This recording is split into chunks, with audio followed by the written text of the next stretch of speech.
It is 7:02 p.m. on Wednesday, March 4th, 2026. We will call the March Planning Commission meeting into session. We will begin with roll call. Drew Volk. Elizabeth Saul. Amanda Tao. Simon Barber. We received the meeting minutes from February. Any comments, questions, or concerns with 7 minutes from February? I move to approve the planning commission meeting. Second. From February 4th, 2026. So, motion by.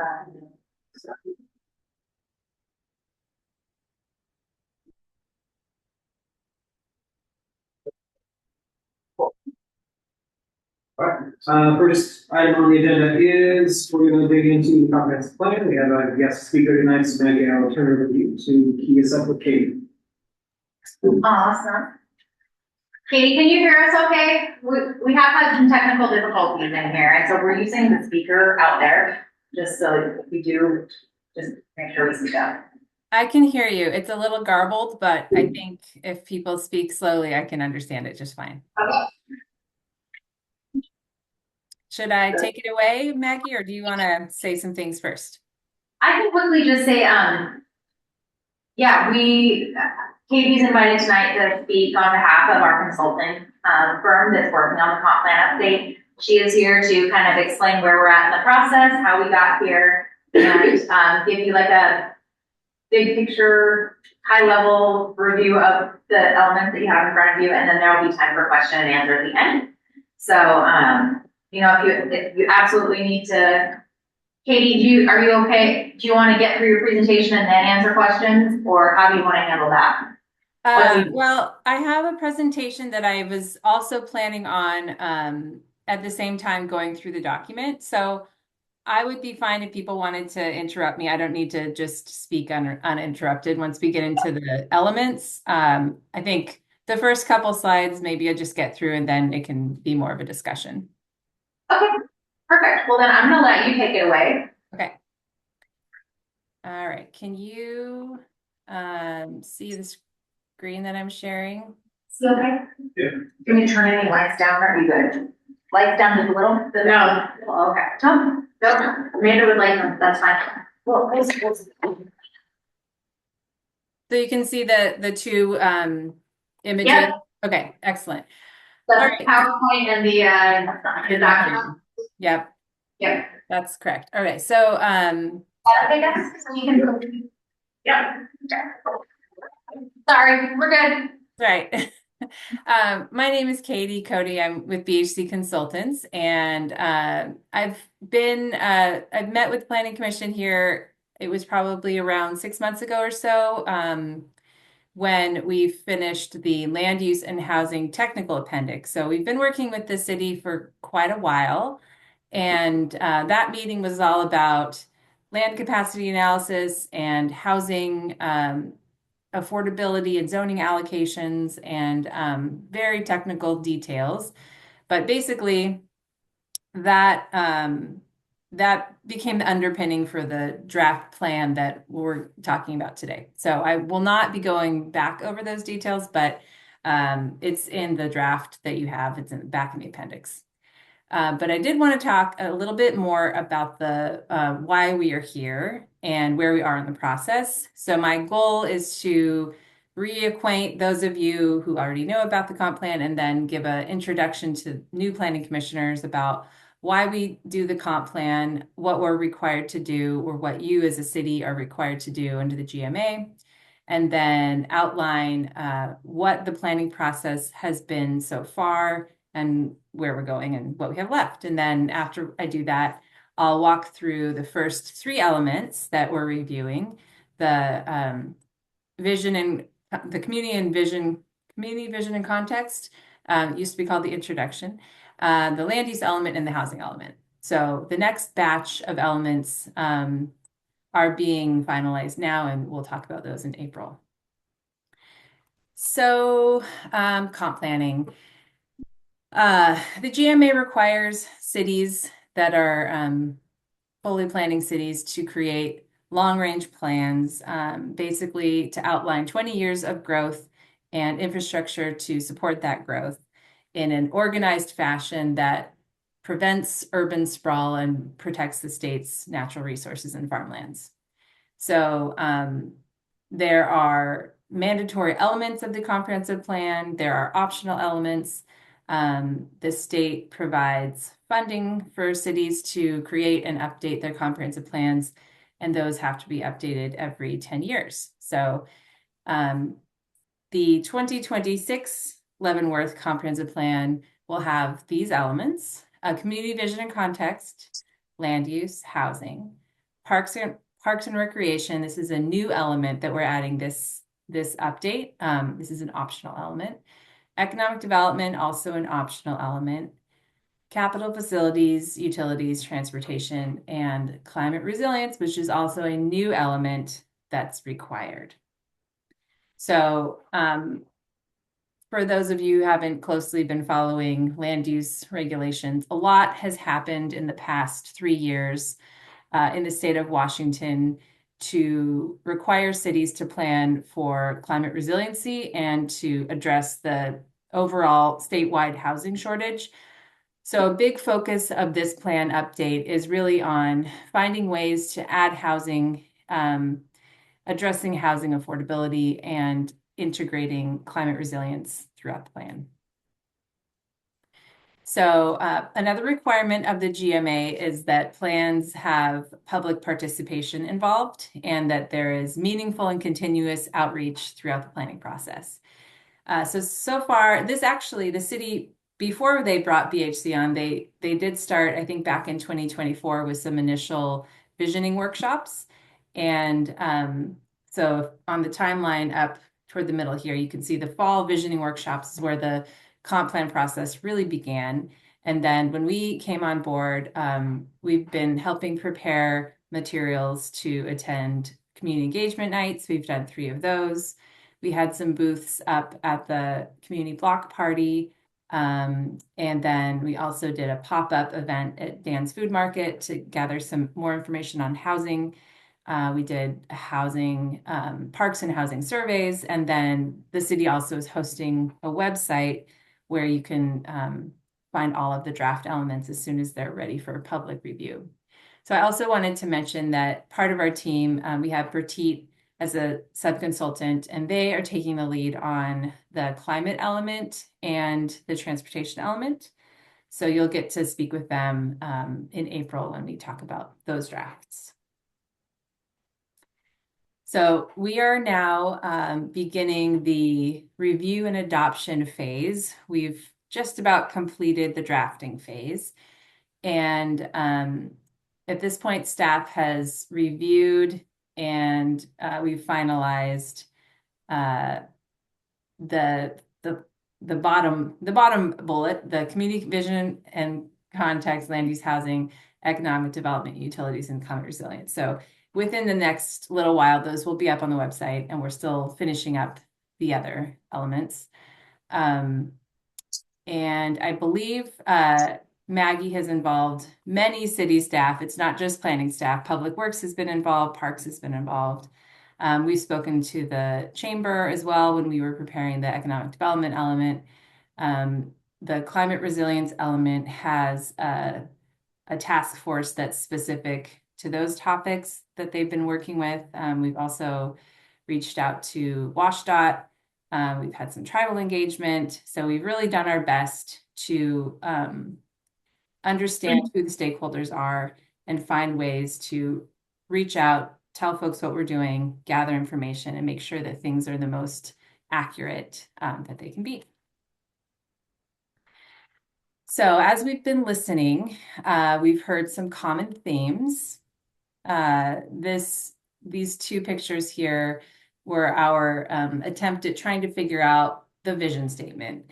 And the top image was, we took all of the visioning, the summary statements out of that early visioning exercise, brought them to a community engagement night and said, do we get this right? Do you agree with these?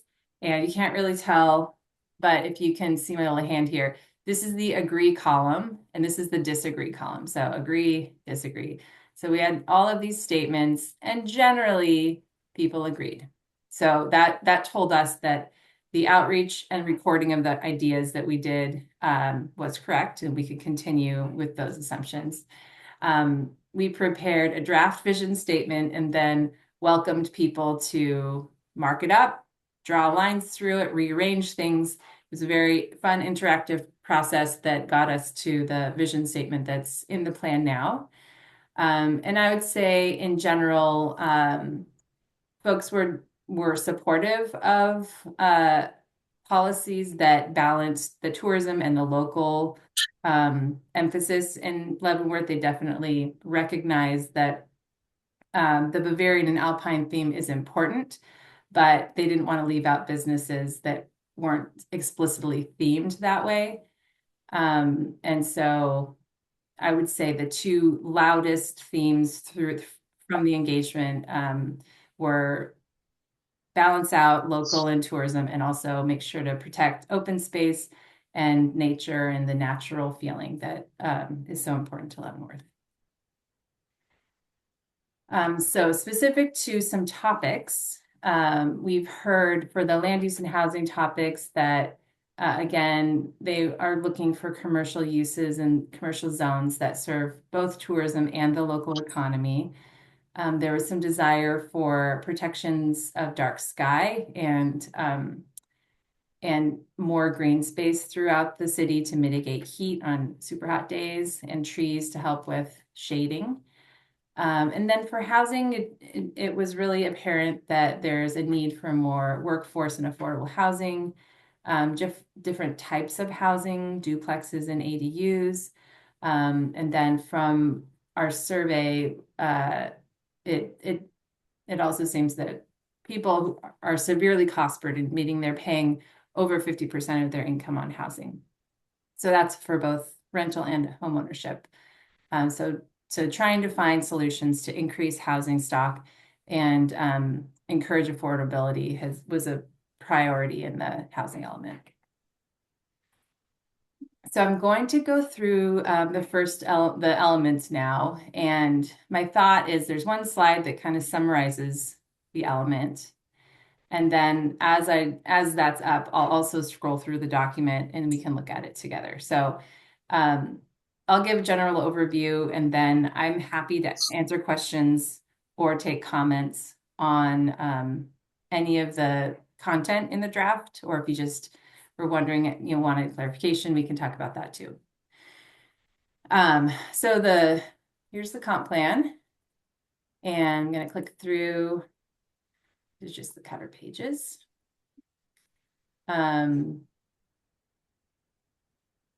This section talks about why we plan, how the Growth Management Act requires planning. And then we have the vision statement here, which I won't read, but it is in your packet. I think it's one of the very last slides in the PowerPoint. We just put it kind of at the end.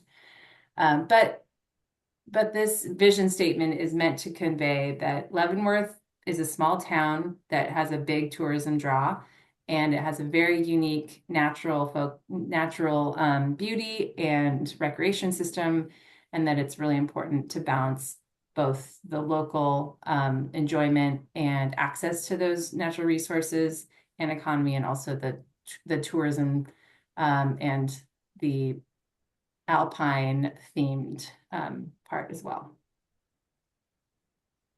And we have lots of wonderful photos.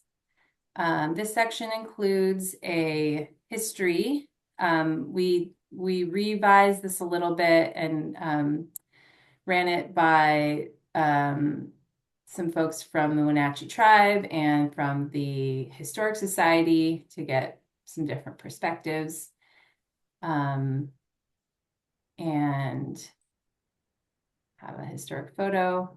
This Leavenworth people slide is a summary of some of the population forecasting that we did earlier on.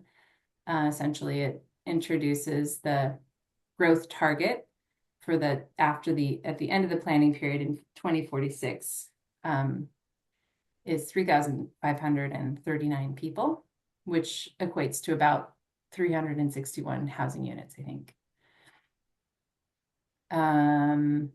This is a summary of our public participation for the plan.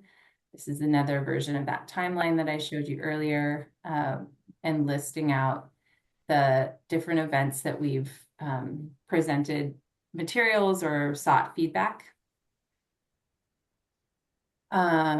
These are a summary of some of the themes from the outreach that I've mentioned some of those already. And then this implementation and monitoring section just describes what happens next after you create the policy. The city implements those policies by adopting zoning regulations or other city programs, and then tracking the progress. The state now requires a progress report after 5 years of adoption. So we'll have to show Commerce that we're making progress on the policies that we adopted in our comp plan. And that is the end of that section.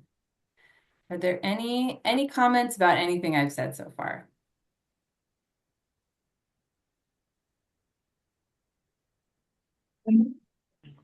James, can you hear us okay? I can't promote you to panelist, but I can. No, no worries. Yeah, I can hear you guys. And can you hear me fine? Yes. Yeah. So, I mean, I have comments on the vision statement and the fact that I feel like it's a little, it's anemic. It's not pushing us necessarily. It's saying let's do the status quo. So I kind of want to challenge us to stretch the vision statement. You have suggestions? I know that's well, we, right now, like we're encountering economic downturn because of natural disaster. We're looking at businesses that are going to they're counting on very specific city-driven events and city-driven marketing in order to ensure the economic engine continues to operate. I think that resilience mentioned once in here, and it's kind of out of our power to affect the rivers, forests, and mountains. But resiliency in the economy and resiliency in kind of our model is important to state. And I think we really do need to challenge ourselves on what the next iteration of the current model looks like in this vision statement. Like, we have to iterate, right? At some point, the flow we're in right now will have to change and needs something to push it further. That's opinion on my part, but that's where I think that we really do need to address it in here and not kind of look at what we are today, but what we need to become. Hey, can you guys hear me? This is Celeste Barry. I wanted to make a comment about that, because the vision statement actually came from the community. We created that by talking to the residents of the city of Leavenworth. And so I'm not sure that I would feel comfortable changing the vision statement itself. I feel like we would have to go back out to the community, because we actually didn't create that in a vacuum. We brought it to multiple different community events and had people like comment on it and write on it and add to it. So I didn't know if everyone was aware of that, and I wanted to make sure that was a point that was made. Yeah, fully aware of that, Celeste, but I think, like, as a signatory on this, as a planning commission member, I don't feel comfortable with leaving it in this state. I feel like it's incomplete and it's not pushing us further. That's what, we were asked for comment on this. So I do want to, this vision statement feels like the key piece that will drive decisions later on. So I do feel like we need to tweak something in here, and I don't know what it is yet. I'm thinking through that on my end. That's just my thought, my comment on this. I completely agree with you, James, and I submitted comments several months ago to that effect. I don't think that, Celeste, to your concerns about changing it from the community, I don't think that it would be a change. I don't feel like there's a necessary change to the overall spirit of it so much as making it more, less a statement written by a committee and like, for example, I mean, our rivers, mountains, and forests and mountains is essential to our outdoor recreation system and keeping them resilient and important to us. Like that statement is like true, but it's much stronger and more relevant if we talk about how the environment is not just essential to our outdoor recreation system, but to our economy and also to the water that we drink. And it's essential, not just it's important to us, which is very vague and not very strong. I feel like the linkage between the natural resources which we depend on, and then explicitly listing our economy, our ability to consume water, and all these other things would make it a lot more strong, in my opinion. Not to mention, if we have a zillion wildfires, then people don't want to come visit us. So.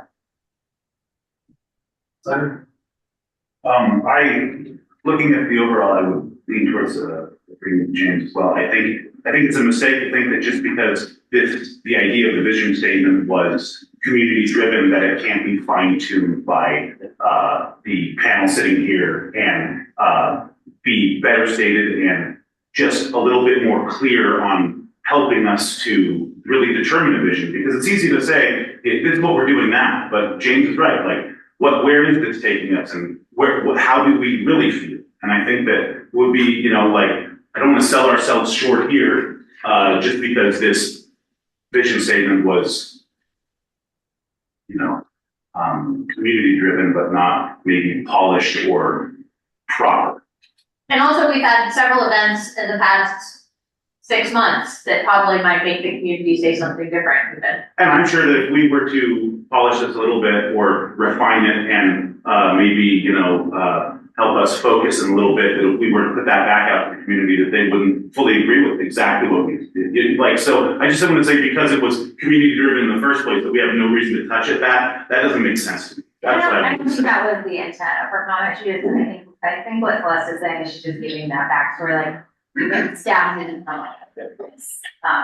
And I am also bringing this to the council next week for their input too, and they're ultimately the ones that are going to adopt this. So this is the point of this, is we are getting feedback. I think the only person I got feedback from was Elizabeth on this, and I sent this to everybody 2 months ago. So I'm a little frustrated that nobody in this room and online has given me any feedback besides Elizabeth on this. And now we're coming to a draft that's going out to public, and we're wanting to fine tune it, which we're going to get public comment too, and we will fine tune it based on the full feedback. But I'm a little disappointed in the commissioners. Heard, Maggie. Yep. Apologies.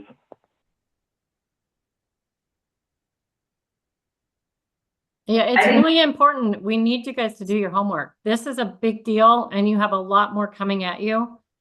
And if you don't look at it, it's really hard for us to move it forward. And we have a deadline that is not negotiable.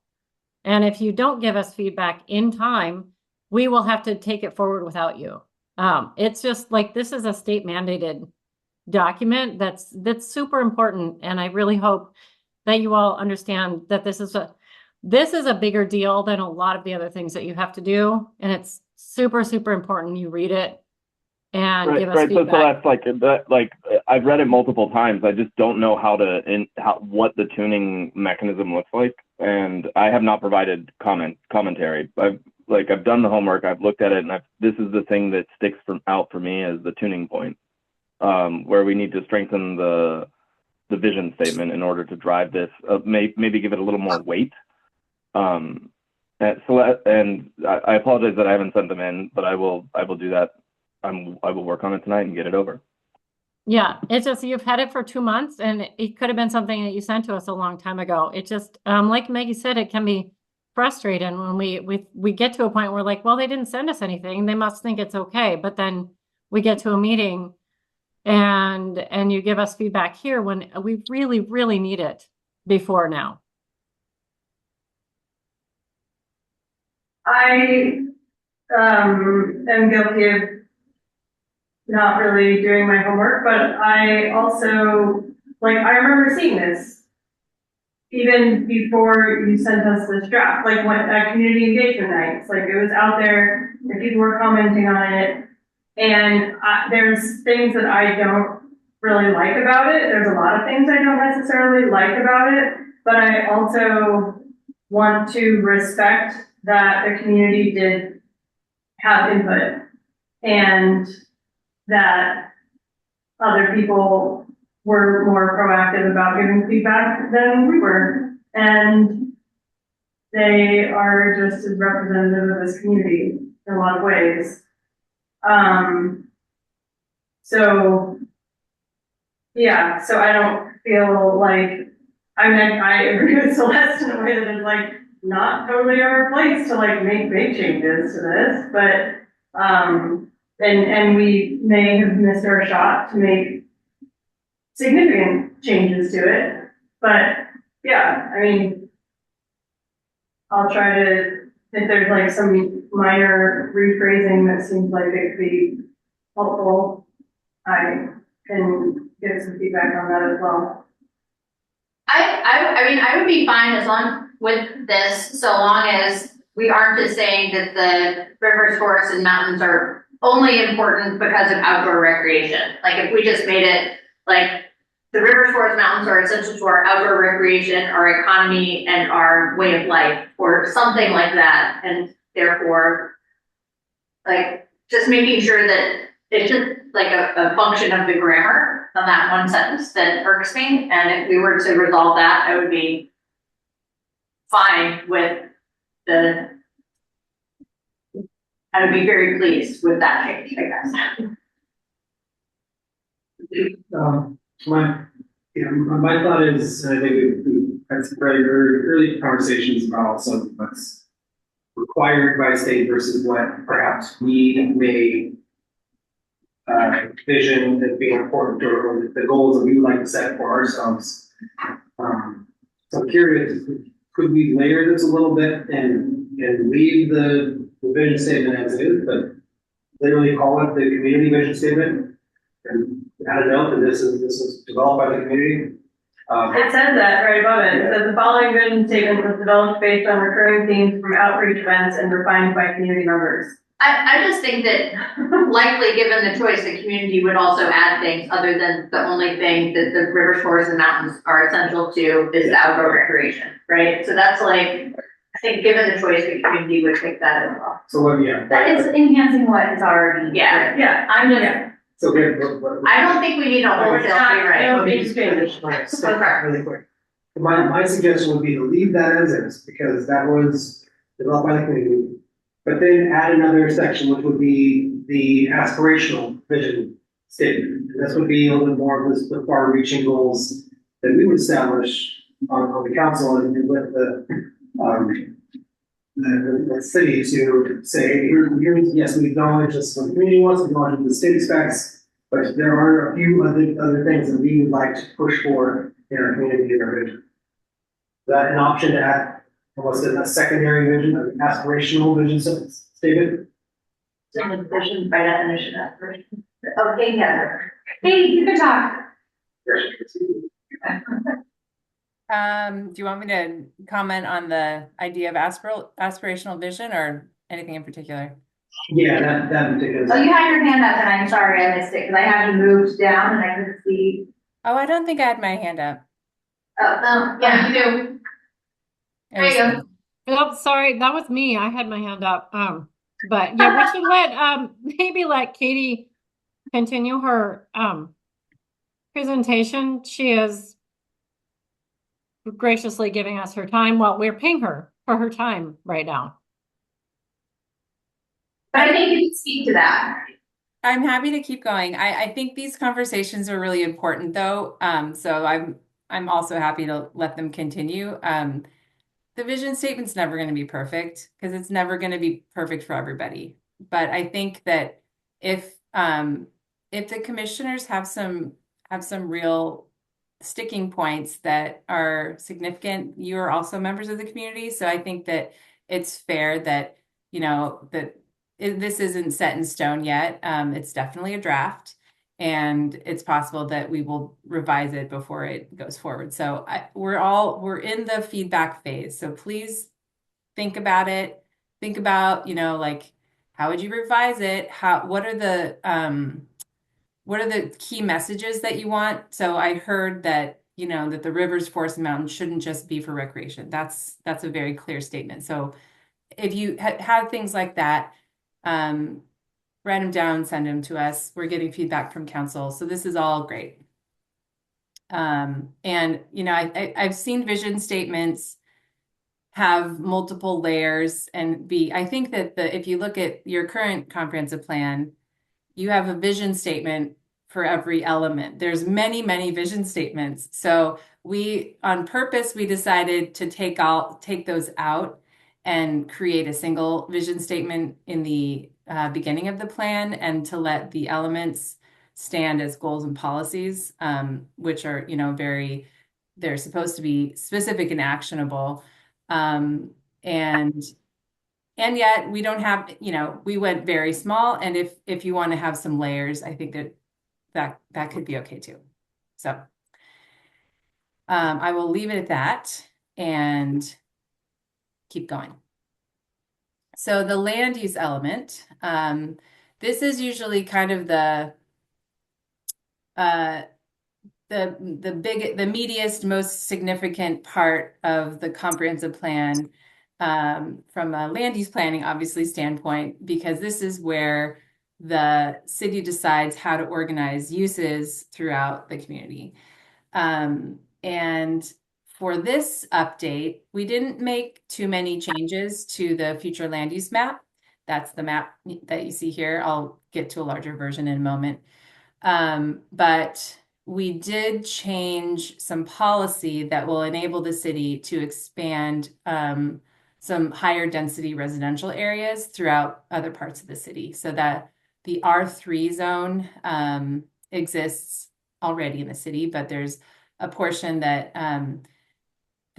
is zoned differently, but has a density that's very consistent with R3 density. And so the thought was, if we introduce policies about more density throughout the city, that gives the flexibility for staff to propose a zoning change later on that that officially memorializes that higher density.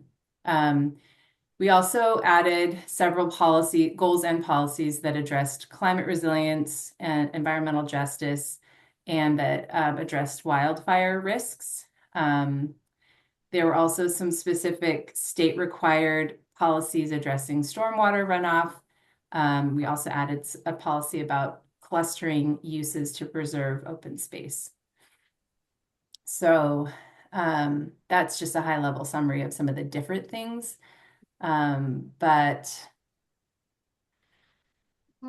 So this shows just how the city's land uses are broken up. Mostly residential. That's pretty common in smaller towns. And then public and open spaces are also a large portion, along with commercial.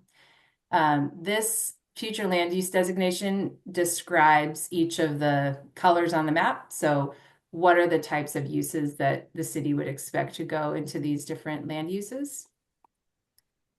And then there's a summary table that shows this is a crosswalk between what the future land use map shows, which is, again, this map that I've been pointing to, and what the zoning map can show. So they're different maps. One is the future land use map is in the comp plan. It represents 20 years of land use planning. And the zoning code is outside of the comp plan. It can be updated more frequently, but it has to be consistent with the comprehensive plan. So if something is designated as a mixed density residential area on this future land use map, any of these three zoning designations would be consistent. So this is where the city has the freedom or the ability to change residential low to residential 3, for example. Or if there's, if something is designated commercial, the city can choose any of these 3 zoning designations. So I'm not going to read all of these goals and policies, but I did want to point out throughout the plan, if you see this little mountain icon, this is where we're trying to create a connection between the climate resiliency element and the rest of the comp plan. It didn't make sense to totally separate those two. So we wanted to keep goals and policies that were of a topic like land use or housing in those elements, that specific element. But note that it also contributes to the resiliency goals or the resiliency policy framework the city is creating. So, Can I ask a question about the list of goals and policies? Just as this is general for like all the different draft elements, which of these, like, is there, I didn't do a diff on our existing comp plan, but I'm just curious if there's ones that are new or different that we should be really aware of. I can point some of them out. We have a redline version, but we have not presented, we haven't shared that widely because it's a little bit messy. But for example, the topics here that we've trying to summarize here what is new. But I can tell you we've updated a lot of them, but the newer ones are let's see. So I think some of these are newer. Some of the later ones, sorry, I'm scrolling so quickly, but things about this one is new that talks about environmental justice and best available science and climate resiliency. Is 5.2 new as well? That one stands out to me as like a very challenging one for us to push This through. one? This LU 5.2, preserve yeah, the that dark one skies. was new. That came from public outreach, the dark skies. Yeah, I mean, different cities have programs that require certain types of lighting that protect, prevent glare and that type of thing. So that, I think that is a new one that came from out of public engagement. So I guess I don't have an easy answer on what is new, but I can, if that's useful, we can try and say, I think a lot of them have been touched a little bit, but there may be some areas that are brand new. I just want to know where to focus our attention, I guess. Yeah. Maybe the red line version, even if it is messy, might be useful for us to know. I guess I could have AI do that for me, but if there's one version that we're all looking at, might be better. It may take a second for us to pull that together, but I can look into doing that, at least for the goals and policies, so that you can see. Yeah, it's just the goals and policies that I would be interested in that for. Okay.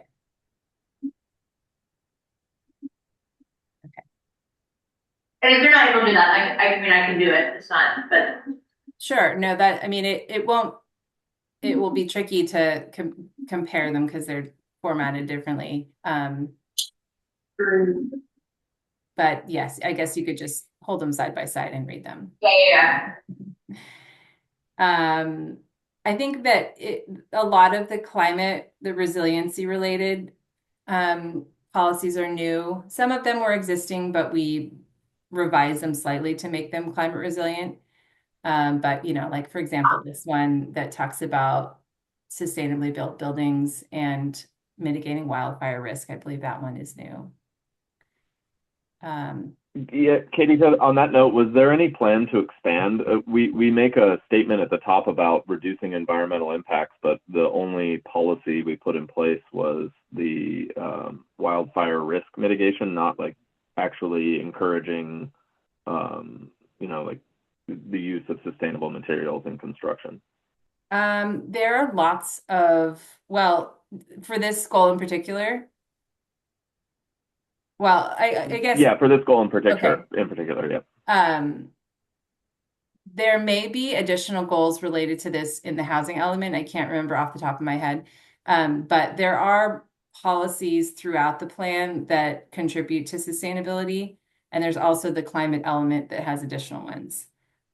So if I can't remember if we added building materials. Like I said, it might be in housing. But if that's a gap that you see, please let us know. We can look at adding it. More curiosity on why we included it in the goal, but then didn't create the policy underneath it. Is that just we covered it somewhere else, and that it should be cross-referenced, or could we cross-reference it somehow?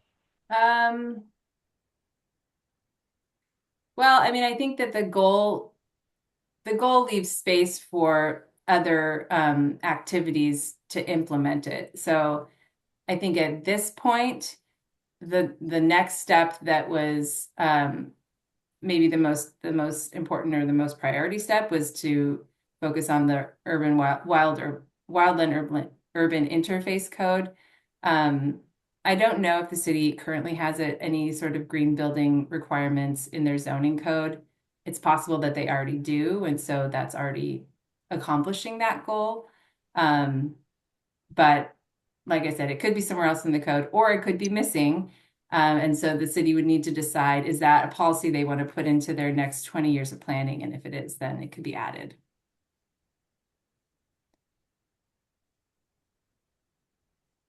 I had a question about policy 8.1 and how it relates to the housing targets.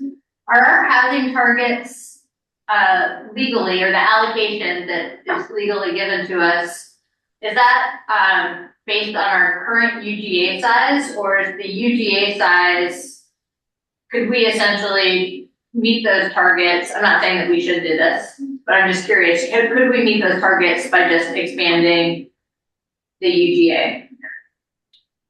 So it is based on your current UGA size, and I would say the GMA doesn't want you to expand your UGA in order to meet them easier, and Chelan County would not allow that. So you could do it if the county supported it, and there is some circumstances where if a city's UGA is encumbered almost entirely by wetlands, for example, and they truly can't develop that area, there are some UGA swap possibilities. I don't think that's the situation here, though. I think I understand the difference. And this will be a comment I have about the housing thing of like, this is based on projected population, not our target population. So I guess that's the policy 8.1 says the designated UGA is based on projected population. So versus target. Yeah, I think I read it as target, but it's a nuance in the wording. So I see. But sorry, go ahead. I think that the projected population and the target population could be read as the same thing. That there are housing targets which are different than population. Maybe that's the difference. A population projection is a number that the state gives us that says we project your population to be this number. And then we use that to create targets for housing affordability and diversity of housing types. Makes sense. The projected population is fixed based on, like, that is designed by the state, essentially. Like, well, by Chelan County, yeah, based on that stuff. But I guess the question is then, are we able to have a policy that says ensure the size of the designated UGA is based on the projected population, rather than something that says encourage expansion of the UGA, and if there's stuff underneath that. So I would it seems when I read it, and this is somebody who's not super familiar with this, but I think that the public could also read it as let's expand the UGA in order to accommodate our population targets. That's how I think accidentally read that. So okay. It does, yeah, like the goal is like encourage expansion, and the policy is ensure it meets our needs. Right. Maybe the goal could be encourage expansion. Maybe. Okay. I'm writing a note. But that's good to know that we're not allowed to do that. I think Maggie would probably agree that asking the county for UGA changes is a non-starter. That's fine, I don't want us to do that anyways. But this does give us some flexibility where if we wanted to do a swap, or if in the next 20 years, it's a goal that we still have state. Yeah, I just think it can be misread. That's the way it's currently staged there. That's all. But I can nitpick that in the comments. I thank you for clarifying what we are allowed to actually do. Sure. All right. More comments on the land use element? It's meaty. There's a lot in there. Thank you. Yeah. It seems a lot bigger than what we currently have, like we did add, or clarified a lot. I mean, our old one was like 1 page, wasn't it? I think the housing was one, there were only 2 goals. Going to land use also. It was probably, I think they were all small. Yeah, so to that end, does having such a long list then make it more or less actionable for staff? No, I think it's important to have that, because in every decision we make and every regulation we change or modify in our development standards, it has to come back to the comp plan. Got it. So if it's not listed, then it's harder to make those changes to our development regs. Got it. If we only open this Good once to know. a year, it helps to have more. As long as they're actionable. Yeah. Or maybe specifically called out. Any other questions on land use, guys? What? I'll save my time for on the map. Any more questions? Oh. I do like that allows us some flexibility when if we have been asked to look at the R3 zoning. This makes it consistent with our comp plan. Yeah. And we just have to, Density. yeah, because then you can do a zone change, because there's 2 processes anytime you change the zoning district, you have to do a comp plan update and a zoning map update. So this is taking care of that, it's lumping, this is all mixed density residential. Much more flexible. And the comp plan map is always, typically different from the zoning map itself. Ours happen to be the same right now, but we don't have to come back and reopen this. We want to move forward in our task with our, I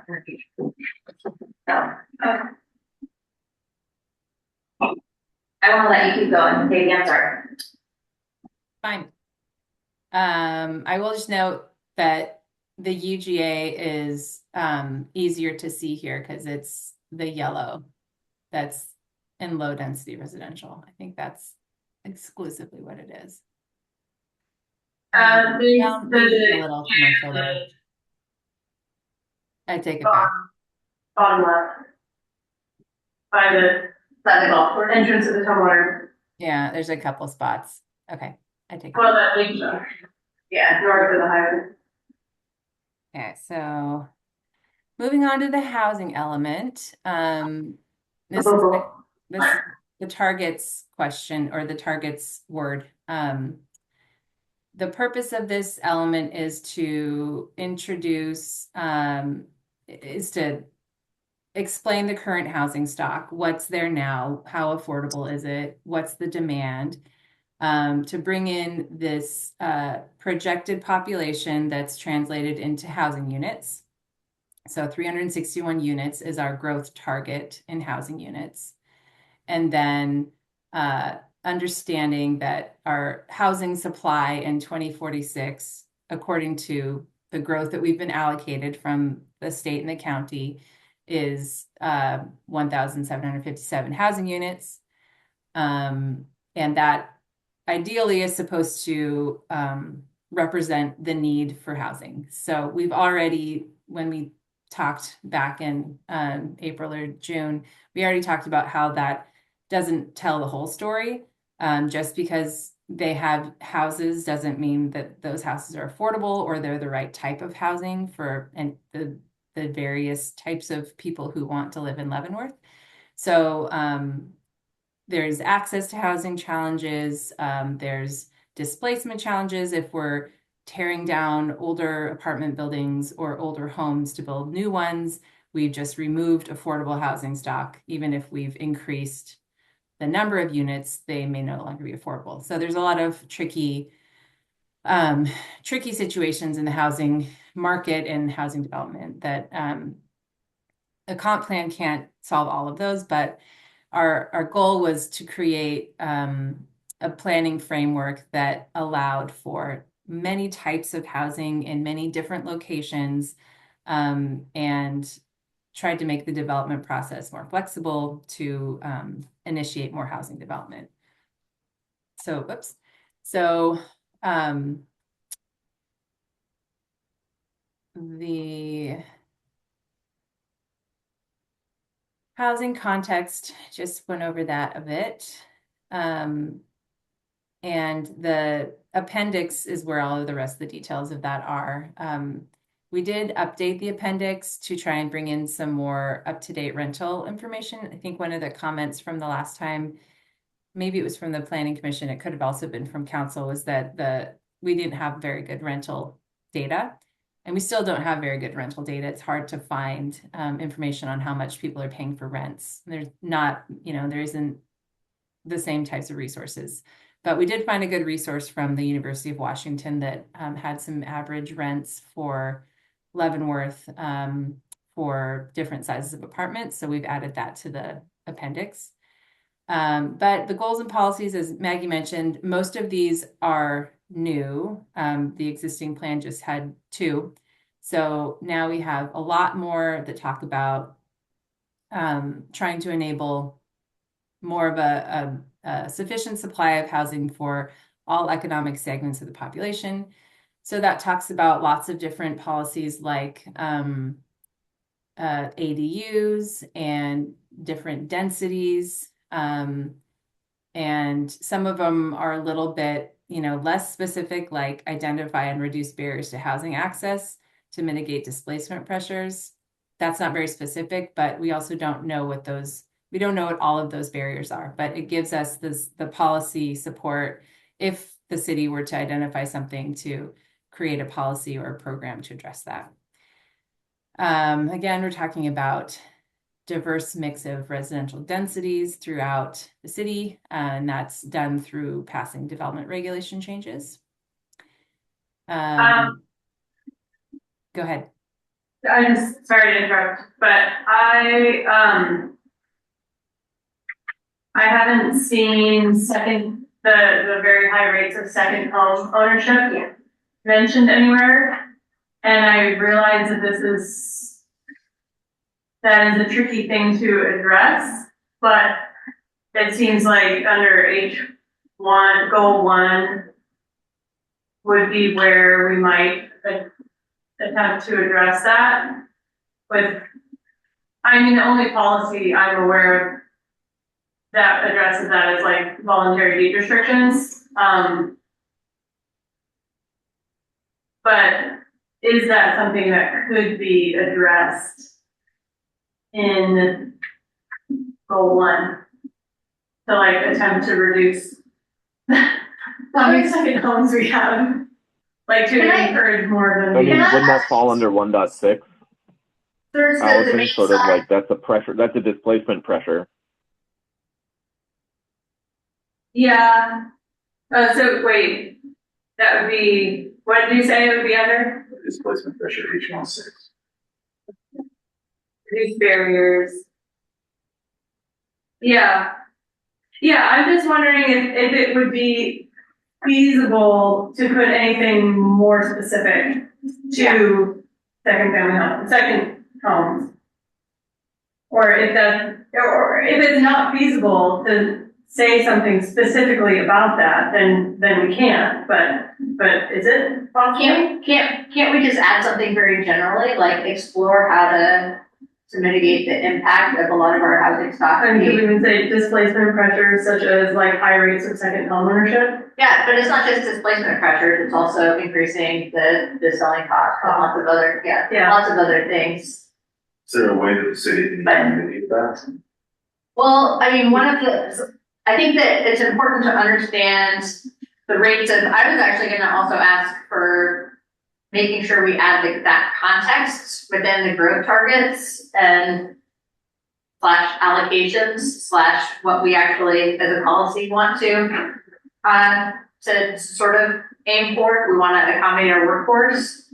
So like if we want to have, like if we say that we need to have 635 additional housing units to accommodate our workers within the city limits, it's actually more than that, way more than that if you account for a 40% second. of them are second homes, then you Right, exactly. And you assume a similar rate, if not higher, of that. But like, I do think it's important that we make sure that the numbers we're looking at in terms of what our targets are reflective of not just a policy goal that I hope we all have, which is to be able to accommodate our workforce, but also that the percent of second homeowners that we have, which we don't, you know, which is a reality that we don't currently have a policy to mitigate, therefore it's likely to Yeah, so I guess if we can't have a policy to mitigate it, then we at least have to like account for that in our targets.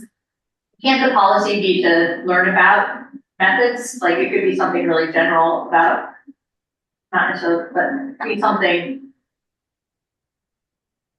researching what other jurisdictions are doing, or like explore options. There, love it. To address, High rate of second home ownership. The impact of, you know, Yeah. the impact of the high rate of second home ownership. Yep. We can add something like that. I think one of the really challenging parts of second home ownership is figuring out how many second homes you have, because that could change from year to year. And But I think the census, we were looking at it at a previous planning commission meeting, and there is I forget what data point it is that the census collects it on, but we were able to ascertain that, and also made us feel really good about how we're doing compared to Vail. Mhm. But I think it's like occupancy percentage. So like what, like how many people are actually living at the houses that they have a household at? Yeah.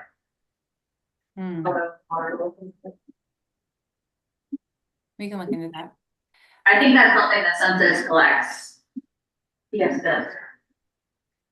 I do think that I know that zoning code addresses short-term rentals. I don't know if the comp plan, I can't remember if we put something in there about that, but that's another similar related. Short-term rental's already regulated. Yeah, And short-term rental is like separately regulated so that it doesn't have a huge impact on our housing stock other than condos in commercial areas. Yeah. And that's something we kind of talked about separately. There are like, illegal short-term there's rentals, but it's minor. like, yeah, so short-term rentals, I would say, are a very separate issue for our town than homes that are vacant most of the time and just a second home. Because people aren't allowed, like in city limits. Cold beds. Allison, you're saying the cold beds problem, Yeah, right? Like It's how do just- we meet the cold beds problem? yeah.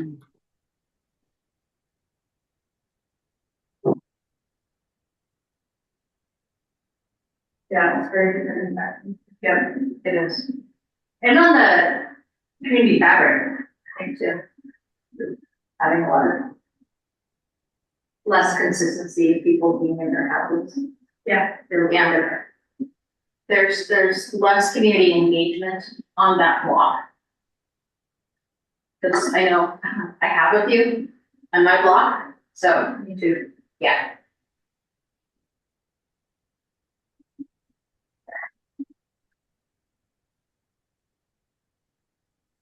Just kind of cruising through.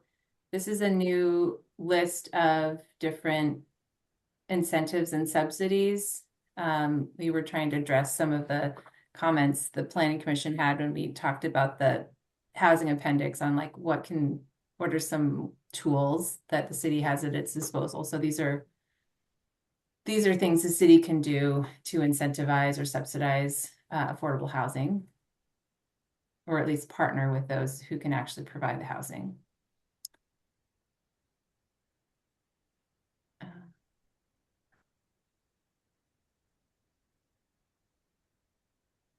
Similarly, this addresses workforce housing.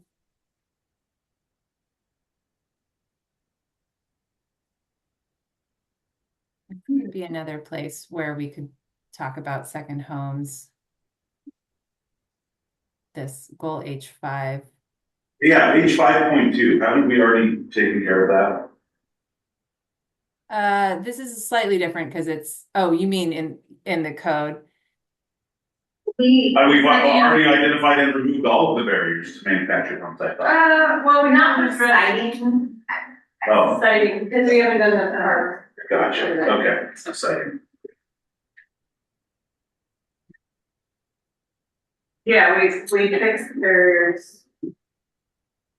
Being able to put in, This is just being directed to citing. Yeah. Okay.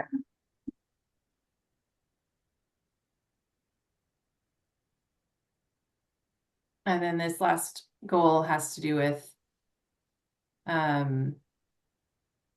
reducing climate hazards, and making infill housing resilient to extreme heat and other climate risks.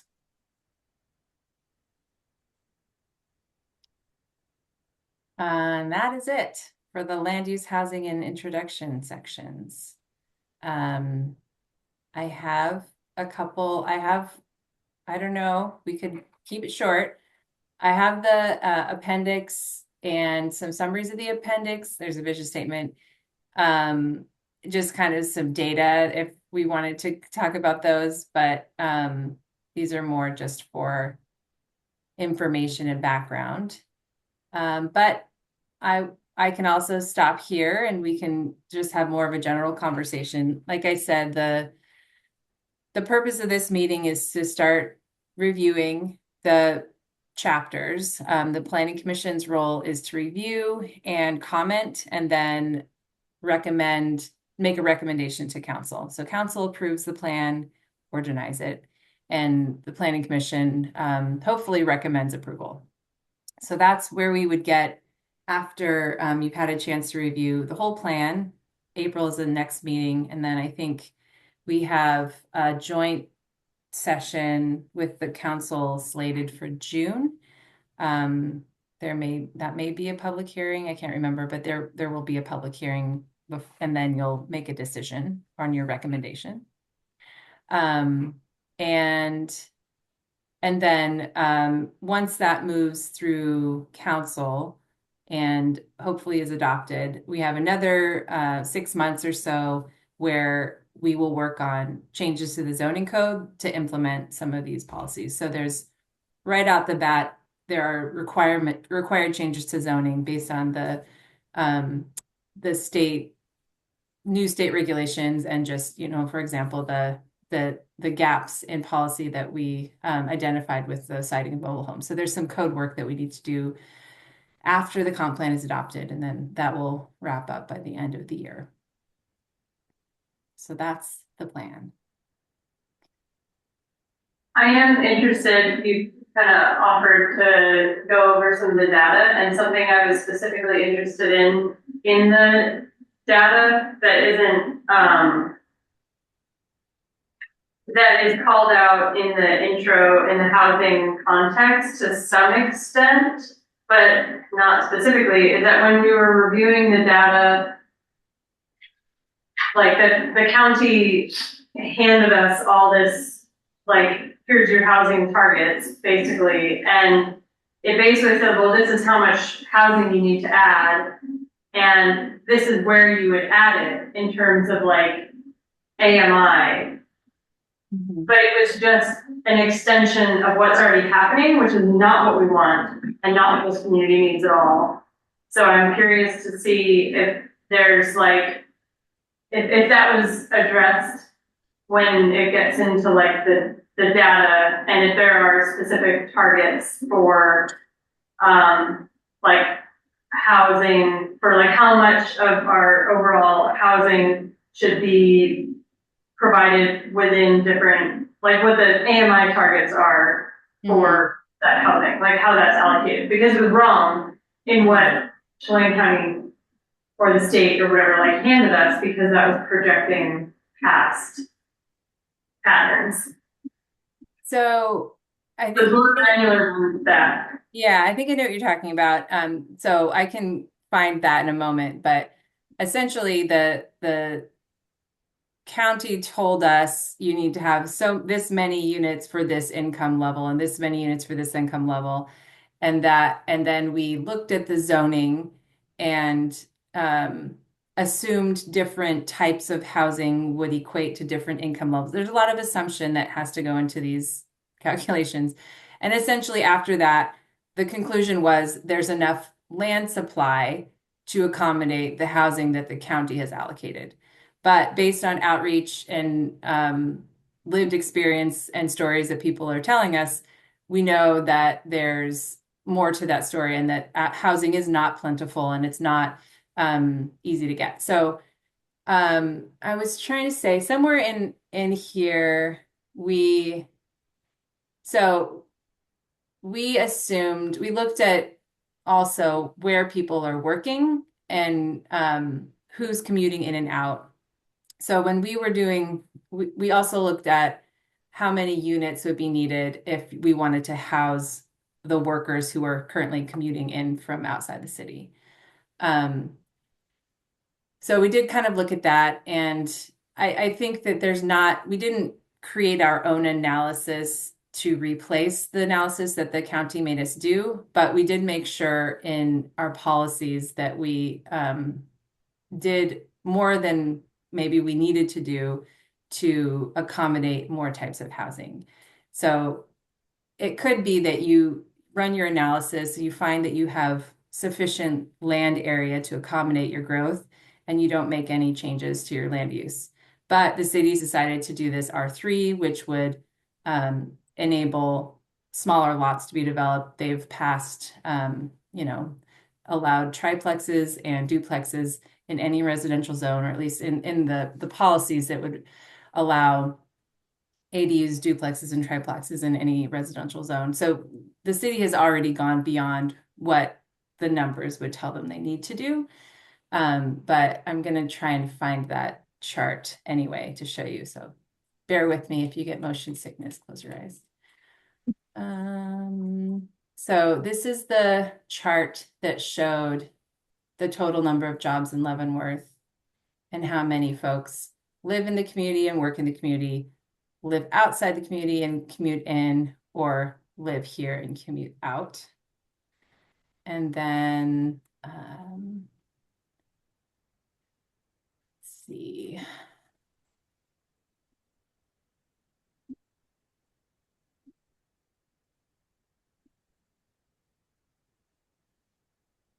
Okay, also, while I was at Maggie, you probably know the answer to this, is the number of the 1396 current housing supply, like current number, does that include all of Autumn House? Or does it include any of Autumn House? Yeah, or half? I think it includes, I think in one of the tables we talked about future development, did we not? I think it was. 2023, okay.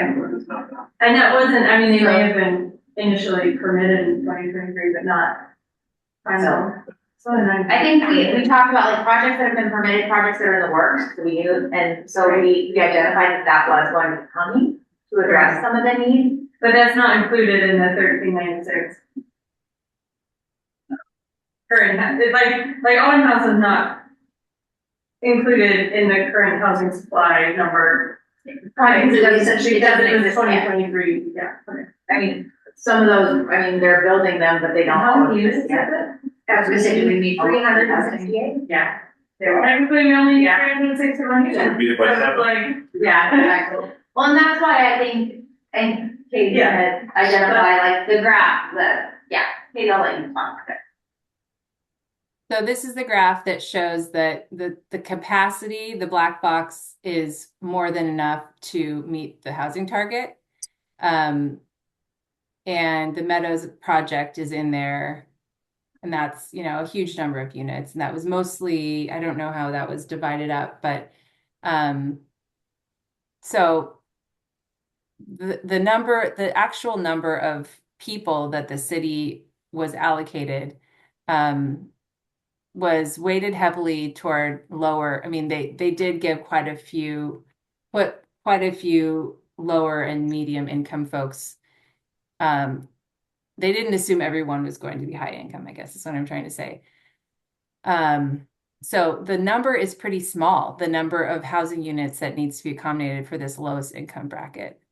And I think the city would, based on just conversations that I've heard and knowing the different affordable housing providers in the city, I think there would be an assumption that you would provide more than 12 units of very low income housing in 20 years. So this isn't a, Oh, go ahead, sorry. this is not a, this is a graph that shows how we meet the regulation, but it's not a graph that shows how the city's housing policy will shape up in the next 20 years. But do we have anything?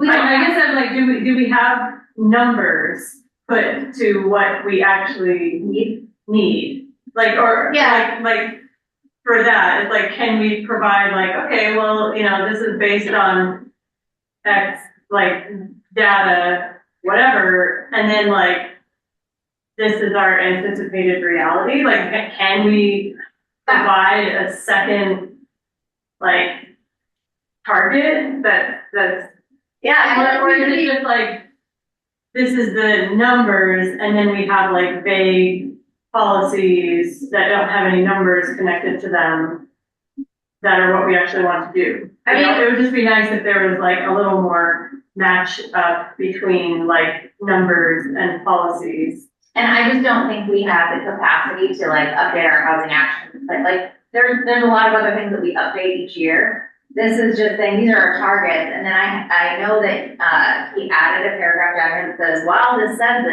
this is the reality. There's no number associated with it, but it's saying like these numbers aren't reflective of what's actually happening here. And I think that should be, that's definitely something that we should be looking into. Like, I think next year, as we're looking at, so our housing action plan was updated in 21. They'll need to be updated again, and that is part of that.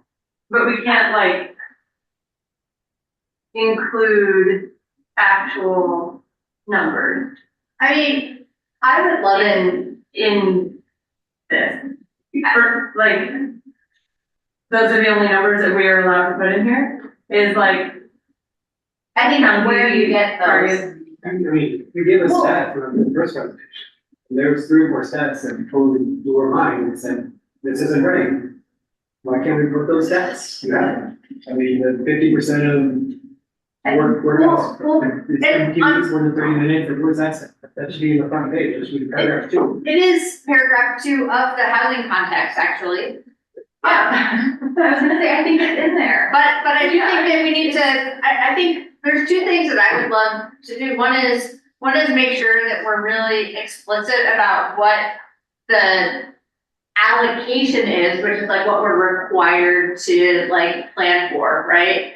And then there's like what Leavenworth would like to plan for as a policy above and beyond that, which is like here it's very loose. It says if we were to provide housing for all of our workers, we would need this amount of housing units. I would like to be a lot stronger of being like, it should be a policy to try and accommodate a workforce. But that is a policy that we have in the housing element. Right? Yeah, I'm just wondering, it's like but when we talk about and go back and look at all of these graphs, they're all to the allocation. So the second change I'd like to make though is that I want to be really clear about like when we're looking at all of these graphs and tables that we're comparing it. Well, we have to compare it to our official allocation, but we should also be comparing each of these to like how are we meeting the actual need of our workforce housing. And I think we got that mostly from like survey data, and we have all that survey data. I don't know that it's very hard to find the data for, anyway. Yeah. I basically, like, we have data, there's like current housing supply, growth target, planned housing supply. And then there's like, oh, fine print, this is probably not realistic or correct. And I'm like, can we provide actual target numbers that match what we believe we should do? Instead of saying like, here's the target numbers that aren't right, and our policy is to try to achieve an unnamed nebulous target. That's what I'm saying. I would like to be more clear. clear about what the numbers You know, that we're trying to achieve. Is that, Even if is that it's feasible? perfect. And if it's not, then it's not. Like, But I think that we can know roughly what it is, right? I mean, we Yeah. can make you know, some yeah, like it's hard reasonable to, guesstimates. like that graph is basically, I think what we're looking at. I don't know, there was this graph that was basically like, here's the current distribution of like what housing we have in like that is affordable to whatever AMI. And then it was like, here's our target. And it was just like proportionally increase all of them. And you were like, no, that's not what we're doing. Like that's not what this community needs. And we all know that, but like, have we put any numbers to that at all? Like redistributed the like, no, we don't want to continue building most of our housing at like more than 120% AMI. Like, I think this isn't directive necessarily. The graph isn't trying to show what the city should do. It's just showing where there is room to add the units. So this represents the units that are under development but aren't open for development yet, and the lots that are undeveloped or underdeveloped in the city where development could go. So this Sure. graph is just showing how much growth could happen and where it could, and what income bracket and what type of housing it could go into. right. So like the blue or purple, whatever, is that existing housing or is that our target? That's the target. That's the, And then it's the allocation, is not the, capacity. That's So the blue is 61. target and the black box is capacity. Yeah. And I'm like, I don't it's think the that, required allocation, not our, like what we want to get to. yeah, the blue is the required allocation. Yeah. But like, what I'm saying is like, is it possible for us to basically have an alternate version of that graph that has our target rather than our, like the targets that we actually By by policy. policy and goals would be more correct as I agree. opposed to our like allocated Figure target that one, somebody can. figure one, can we have Based a on- second version of this that's where we truly believe we need it? This is what's mandated, but Like I would just, basically I just want like a graphic with numbers that backs up our stated goals and policies and context. Because we've written down like, yeah, we don't actually agree with the numbers and the graphic that are presented here. But can we like have another? But I actually think we don't strongly say that enough, right? The only statement here is like, if we were to provide it, then this is what we would need. Yeah, and I mean like below that graph, it's like, you know, oh, this isn't actually, this doesn't actually But I think reflect that the reality, but most it's of the like, analysis we should be doing the analysis, we've already shown that we can easily meet the allocated target, right? The required Yeah. target. We've already done it, like autumn house opens and boom, done. yeah. So like, there's there's no need to have additional policies that are gonna force us to meet the required allocated target. So all of the stuff that we should be focusing the page on is how do we actually meet a policy for the housing that we need to provide in order to meet the 635 additional workforce housing units that we need. So like basically our goals and policies are great and not backed up by the data that we're providing. so can you pull up figure one from the housing? The little people shapes? Yeah. This is the only thing we Oh, no, the housing shape. can actually Yeah. look at. Where is it? Sorry. In the, not in the appendix, but the original housing. Like, Page page three, Yeah, figure one figure one. in housing context. Because, yeah, I feel like people look at that, and then they're like, fine, we're good. yeah, they're like, well, we have the capacity. So this is, Like, we have enough supply. this is all the community is gonna absorb. And if we just give them this without the additional context, they're gonna say, oh, 36 units. There's 385 open jumps in the apartments, we're done. We don't need more density. And and we're gonna have to fight this conflict that Yeah. the community says, we want density, but we want open spaces, we don't want triplexes. So we need to give the argument that we do need more density, we do need more housing than this. And if we just lay this out there.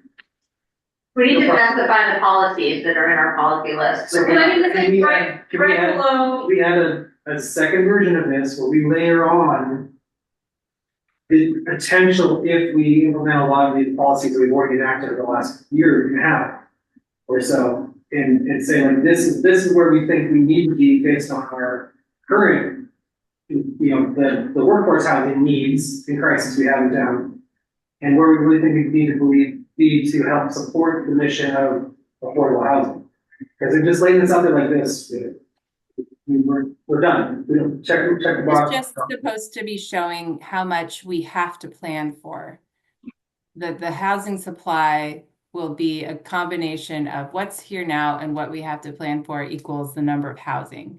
This isn't intended to show anything about where we'll put the housing. You're absolutely right. It doesn't show anything where we want to be. So we're asking, can we add a second graph that would layer in what it would look like with our trajectory and our goals that we've already outlined in all of you? like, basically, that graph that has like targets per AMI. Like if something like that reflected not our assigned or allocated target, but closer to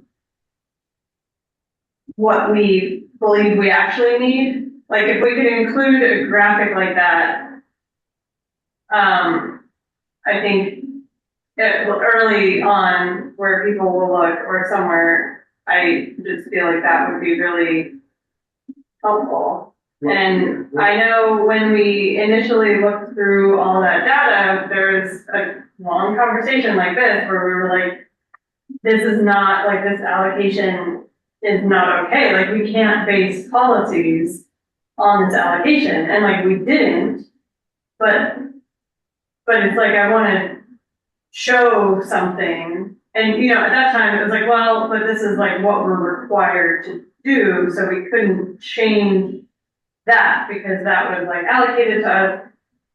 So like, is it possible for us to show something here? And, in our housing context chapter, if we can't show it among the like data from the county or whatever. So if I'm hearing, let me state what I'm hearing back. So it sounds like what you want to see is something that represents the actual need for housing in Leavenworth, because you don't think that the county's allocation accurately represents the true demand. So you want to show what the true demand is, and then show how the current supply meets that demand, or is that? I want to show how, like, what our growth target should be per AMI, like per those different AMI categories. Because I think that this, like, growth target 361 housing units, like, it's oversimplified and people will just be like, I don't know, that is, like the feedback we get as a commission from the community is regularly like, you're not doing enough to encourage affordable housing because you're just allowing housing to be built and everything is built to be as expensive as possible so developers can make money. Like that is like number one concern for people in the community that so if you're just like, oh, we need to add 361 housing units, they're gonna be like, well, they're just gonna be like max market rate housing units, like what good does that do anybody? So that is why having this as the only graphic is like rather problematic for me. And I mean, if we need to include this, because it is showing some like basic information, yes, but I think we need to have a little more context and a little more breakdown in this initial chapter for people to not freak out about like, A, what kind of housing units are these 361 units? Are they all just a bunch of like max lot coverage, single family homes? Or, and B, we already have 361 in the Autumn House that just got built. So like, what are we even doing? So just like more of a breakdown. What if there was a breakdown of the 361 units and an allocation of those? Yeah. I mean, Even if we Is did that what that. you're asking for? And I agree that yes, So, we need more context, but I still think the simplified version is important. I mean, you say 361 in this graph, 2 sentences later, you say actually you can read 635. Why can't we layer the 635 into there in a different color and say this is the division of what we've actually need, or that our projections we believe to be more true than what's been assigned to us. fair. Then I agree with Allison, that beyond that, we should have a graph that breaks down, not only do we need more than 361 units, we need closer to 600 or 700, and then of that 600 or 700, this is what we really need when we talk about Amen. the AMI. And of those, however many that will be built in that time frame, there will be a portion of those 40 to 50% of those that will be secondary homes if they're not built by a developer for renting Yeah, out, right? So, exactly. so even if we took Autumn House out of that and said we needed 361 homes, let's just say that, half of those would be second homes for people as of our current rate, or 40% of this, is that correct? So we actually would need 40% more than that number to even reach our goal. Yeah.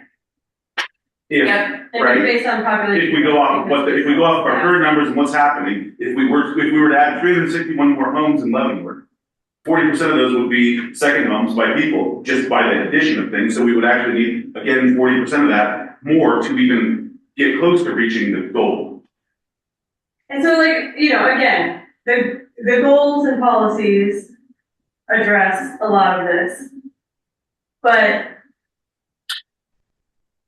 when people come to us and they're like, what are you doing? And they're not happy with whatever we're trying to do, even though it meets the goals and policies, they're gonna be like, well, look, it says right here that your target is 361 units of unspecified anything. So I just, more of that breakdown, like how is this addressing second homes? What's the AMI targets? Like what is the 635 units for workers? Like, is that addressed in any way? Like, just more like visual, putting numbers to it instead of like the only graphic being something that's not necessarily super representative of our goals. So what about this? So this is the table with the 361 and how many units it breaks it up into. Yeah, I think that's the thing that we saw, and I was like, that's horrible. Okay. Like egregiously, it's an extension of what we had before, and like that has been a problem. I'm gonna walk up to the screen because I can't see Yeah, it. can It's you not in the zoom in packet. on that a little bit? So Sure, I can try it. Trying to figure out where we can get. there we go. It's on the side, under the gut, and the area. Is it a separate file? Yeah, it's a separate file. They're all online, and so this is on the website. But to Drew's point, But yeah, about what the community's actually doing. it's like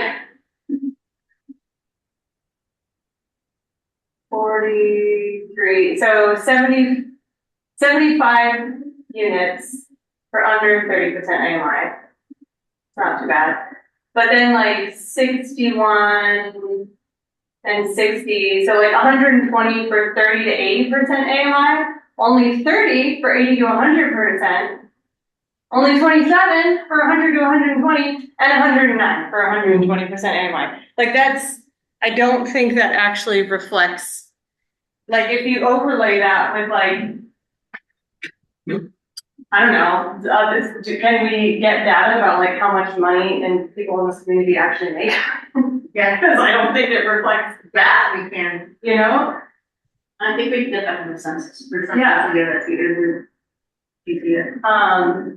So yeah, this is exactly what we talked about before, that we're like, okay, I understand that like these are the allocations, and we can't change the allocations in this table that was handed to us, but we can come up with our own based on additional data.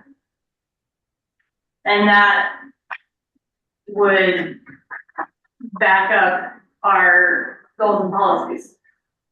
So what if we showed a graphic that had represented represented units, and instead of 361, I don't know what this would look like, but this is just what I'm hearing. So we add 40% if we are assuming that 40% of the units will be taken as second homes.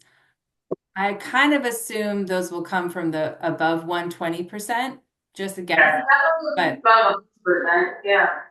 and then we could add to that the number of workers. It was 635 or something like that. So we're adding more, and we would need to distribute those workers somewhere. So probably, I think we probably would distribute them maybe in the same proportions that the same, using the same allocation proportion that they have now. I don't know, we would have to decide. And then with those numbers, so we're adding 40% and we're adding 635, then we create a graphic that shows the breakdown of units based on income level. Like, you know, many houses in this color represent the 30 to 50%. This many houses in the other color is 50 to 80. That just shows the amount of houses needed based on our own created targets. It's just houses. So this isn't going to talk about where those houses are going, which zones or what type of housing. Oh yeah, yeah, but just like housing units in relation to AMI, so that when people are like,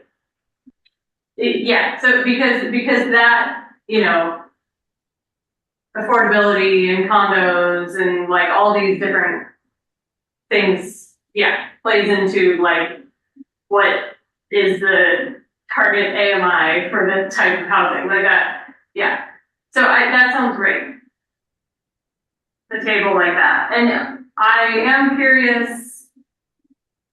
It seemed to me like this chart, the housing need allocation chart we're looking at, was based on what kind of primarily based on like the type of housing we already have. Or was it actually based on census data about income? And if it's not, can we take census data about income into consideration when creating our own allocation?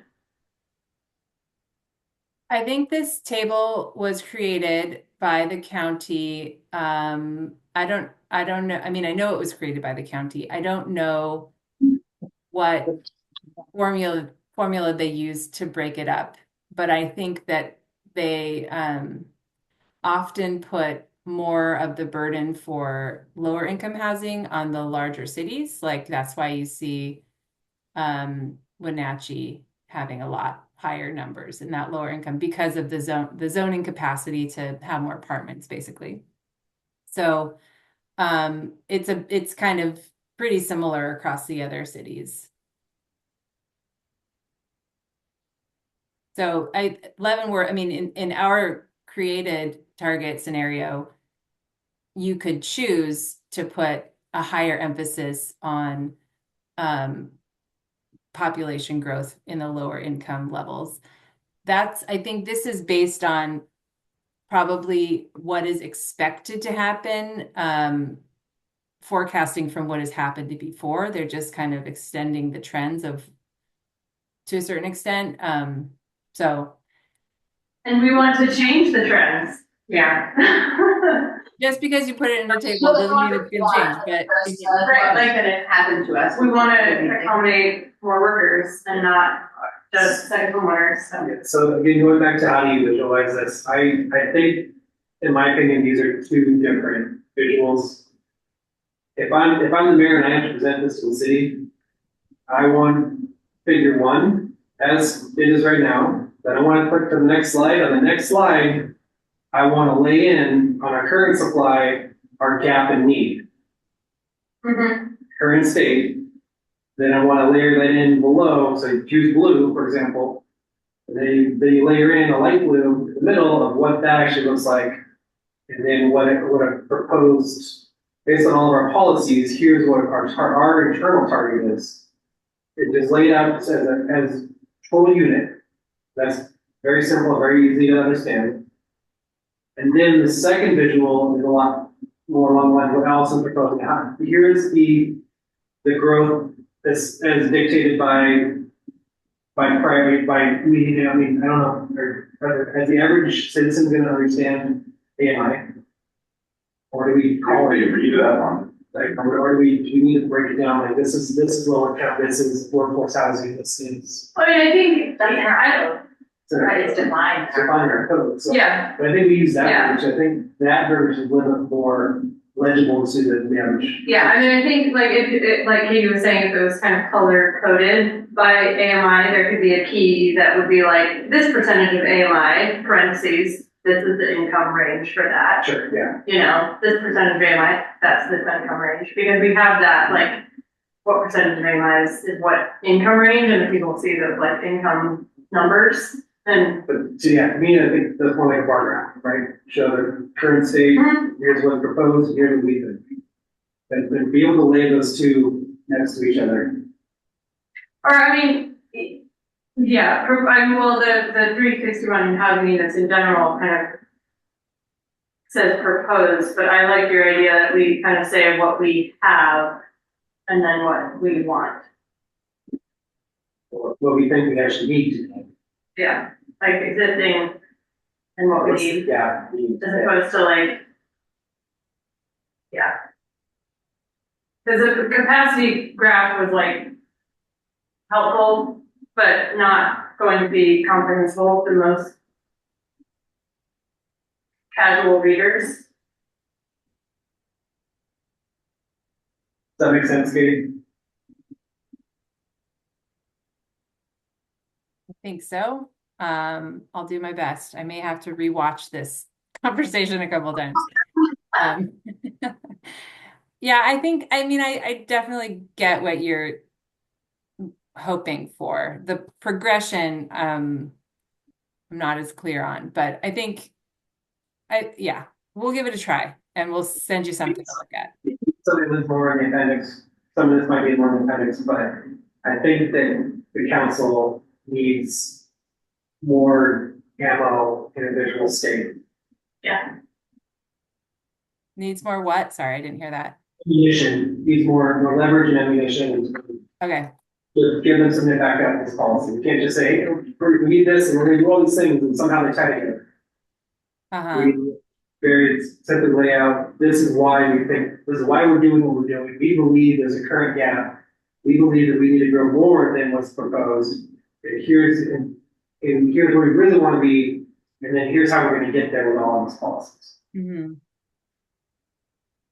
Okay.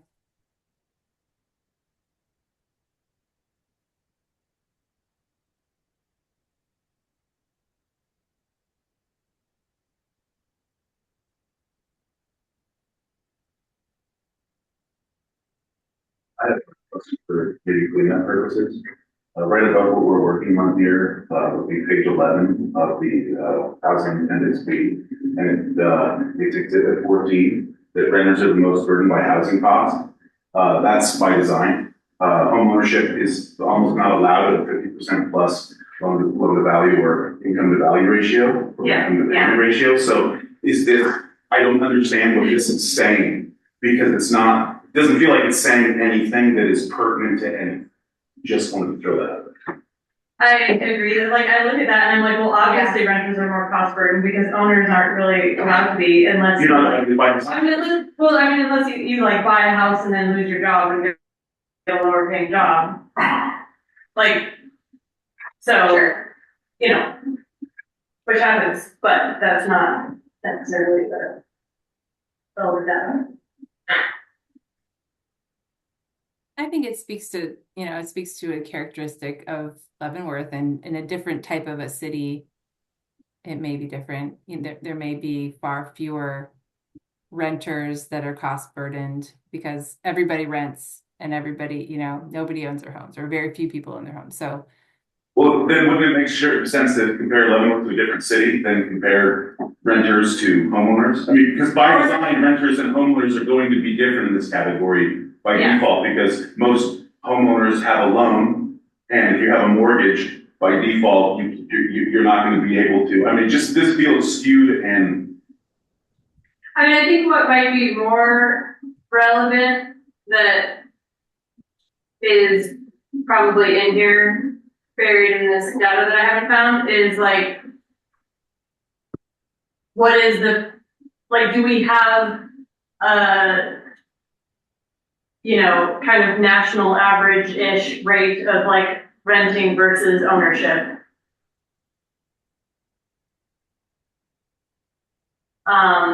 Because I think that's what you were saying is like, oh, well, this kind of talks about like, since there's maybe not a huge difference, it means that there's not like a super disproportionate amount of renters compared to owners or something.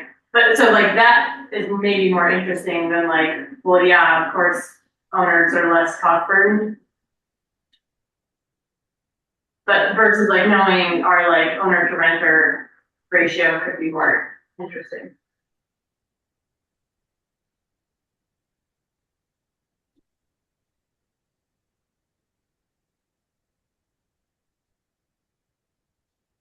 okay.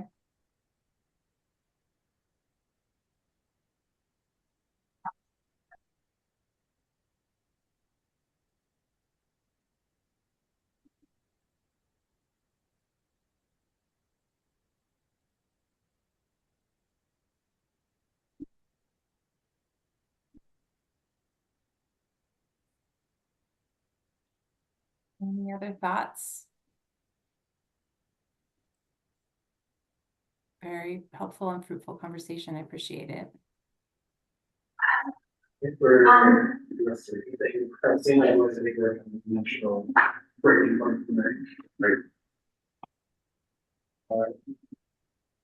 Katie, thanks for your time. thank you, Katie. Yeah, thank you. Welcome. Thanks, Katie. We can connect and discuss, whenever you're free. Like I took notes, we can compare notes and make sure we're on the same page, and I can connect with these folks separately, even outside of the meeting. All right, that sounds great. All right, I'll take off. Thanks, everybody. Thank you. Bye. Bye. You want to just intro on parking? I can hold off on it. I don't feel like it. You don't feel like getting your.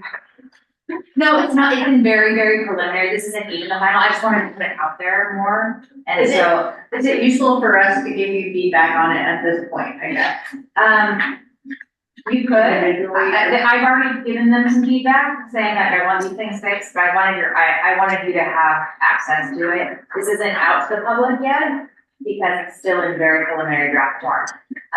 But I think it'll go nicely with our conditional use permit topic. Like as you read, I wanted you to look at this, which got me excited about the things you guys are talking about, the CPs.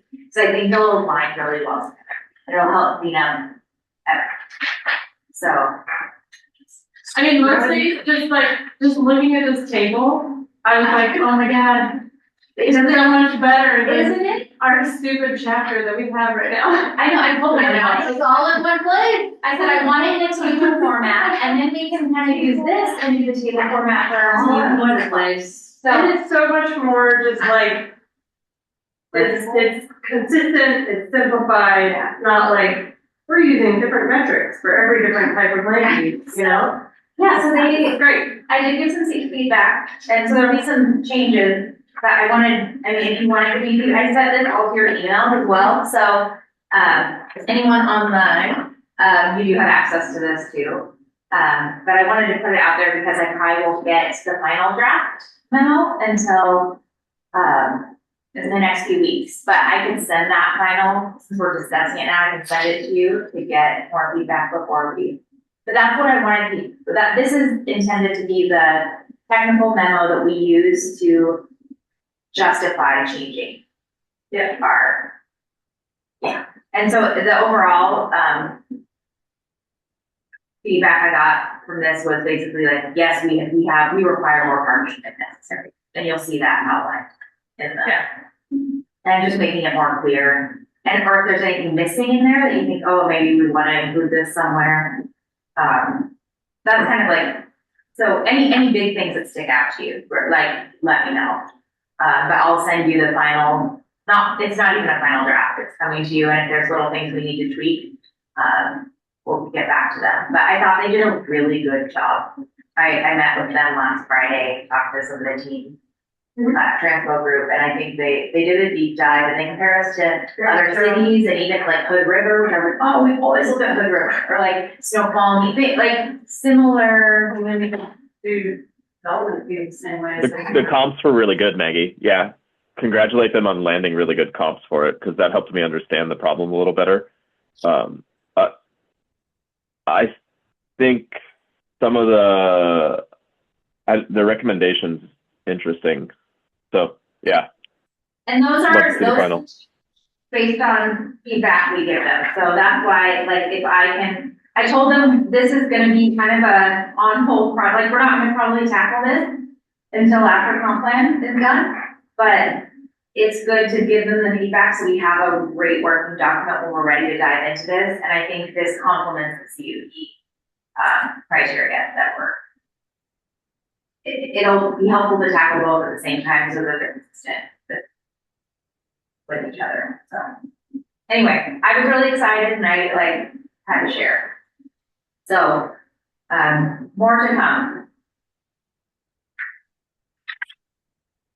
And yeah, I just wanted to put on the radar that we're not abandoning our conditional uses. And in the background, we'll work on trying to pull together some basic information so that when we come back, we have some framework to work with and build on. But I really valued the time we spent last month. I thought you guys provided a lot of good feedback and considerations. So I'm really looking forward to doing that this year. It'll be a big improvement to our current code. And then, yeah, I just have the next meeting is April 1st. I know Amanda won't be here. Do we have any other April 1st? April Fools. I will be online. I will be online as well. Okay. Spring break. Exactly. That's why I was like, oh man. Maybe me too. Okay.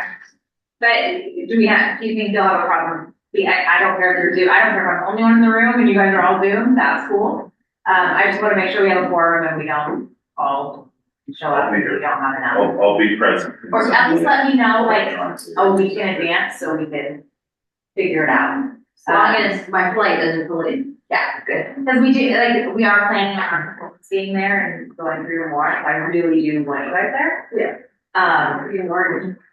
But we're not making any decisions either, so I guess even if we all have quorum, we're okay. Yeah, I'm just excited to get feedback. The bike walk road conference is in Wenatchee that day. Oh, really? Yeah, do you want to go to that?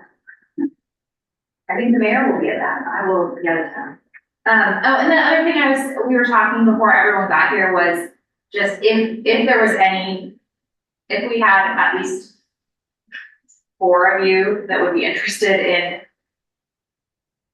possibly adding a meeting, that would be Zoom only, just to get through some of these and if we need to deep dive a little more into some of them, because this was only 2 elements and an intro.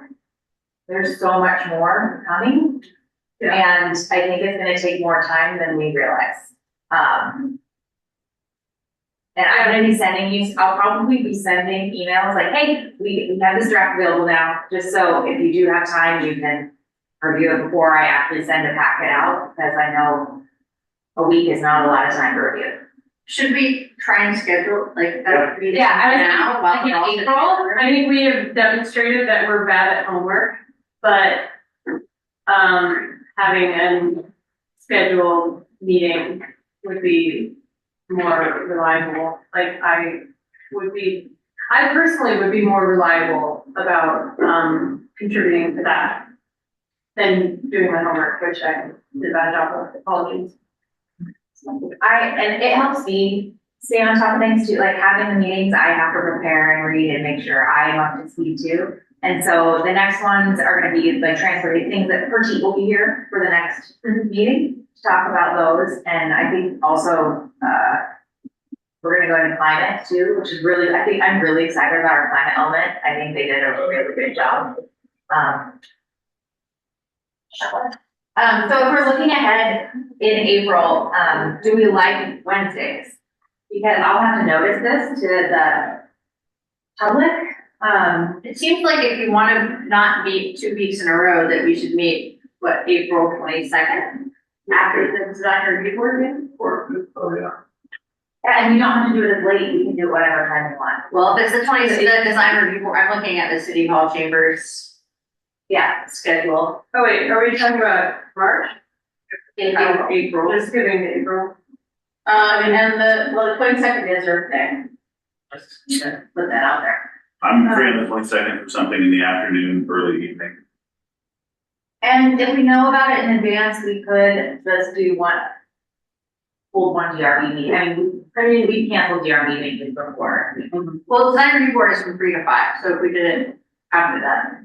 I just want to be Is there some guys' jobs and.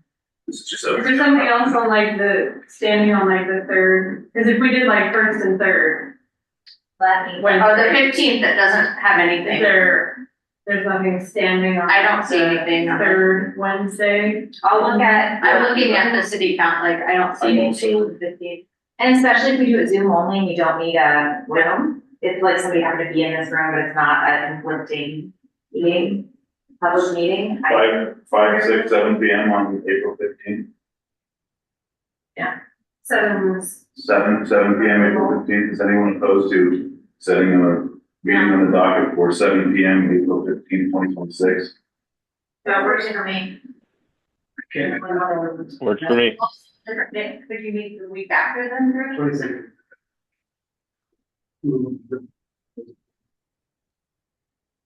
And after 22nd. I'm fine with the 22nd. That's fine for me too. I'm here for DRB anyway until 5, so. You try to. Drew can't be here on the 15th. Does anybody have a problem with the 22nd online? And you don't all have to be there, just for Jordan. I know, but I'd love all you to be there Call in on the 15th and the 22nd. I think I can't make. That might change.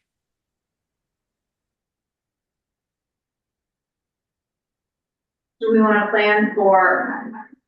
I was just thinking, Yeah, I mean, it's not gonna work for everybody, so my thought was just that like, if this might be a regular thing for a while this year, then do we just pick like, we already have a standing first Wednesday of the month, do we just pick like the 3rd Thursday or Wednesday of the month, because it's like a normal interval, but, Yeah, just take the 15th. I know one. Okay. and what I can do then is I can issue that to the newspaper as a special meeting, recurring meeting, and then we can always cancel it. yeah, so we would have it on the 15th and then the 20th and then maybe the June 17th. Yeah. I'll just push it out that far and, you know, like I said, it'll be on the. Easier to cancel. It's easier to cancel than to have to notice to the public and, you know, however many days before. So if you guys are all on board, do you want the same time? The 7, or do you want it to meet early? Cause it's 7? Yeah, Zoom, and we're gonna do Zoom. Yeah, perfect. 7 Zoom.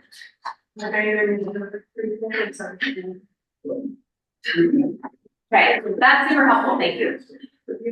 I have nothing more, do you wanna adjourn? Okay, motion to adjourn.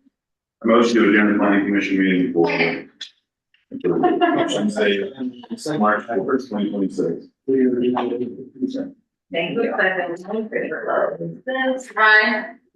I'm having a really hard time.